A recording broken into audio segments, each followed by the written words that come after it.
தமிழகத்தில் சட்டமன்ற தேர்தல் வாக்குப்பதிவு வரும் ஏப்ரல் மாதம் 6ஆம் தேதி நடைபெறுகிறது. இதையொட்டி அதிமுக மற்றும் அதன் கூட்டணி கட்சிகள் தீவிர வாக்கு சேகரிப்பில் ஈடுபட்டு வருகின்றன.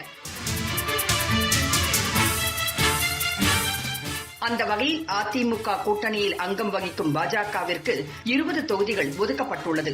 இதை அடுத்து 20 தொகுதிகளிலும் பாஜகவின் சாதனைகளை எடுத்துக் கூறி நமது வெற்றி வேட்பாளர்கள் தீவிர வாக்கு சேகரிப்பில் ஈடுபட்டு வருகின்றனர். அந்த வகையில் நாகர்கோவில் தொகுதியில் மூத்த தலைவர் திரு MR காந்தி அவர்கள் வீடு வீடாக சென்று தீவிர வாக்கு சேகரிப்பில் ஈடுபட்டு வருகின்றார்.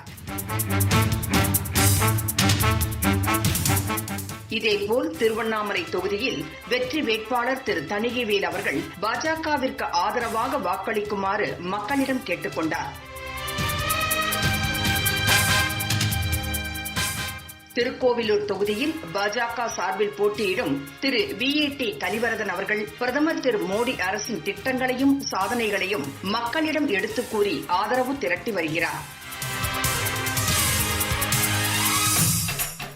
இதேபோல் மொடக்குறிச்சி தொகுதியில் நமது வெற்றி வேட்பாளர் திருமதி CK சரஸ்வதி அவர்கள் தீவிர வாக்கு சேகரிப்பில் ஈடுபட்டு வருகிறார்.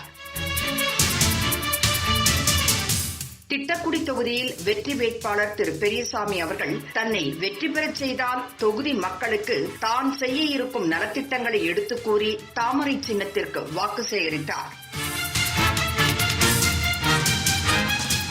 திருவையாறு தொகுதியில் நமது வெற்றி வேட்பாளர் திரு பூண்டி S வெங்கடேசன் அவர்கள் கட்சி கொடிகளை ஏந்தி தொண்டர்களோடு சென்று பிரச்சாரம் மேற்கொண்டார்.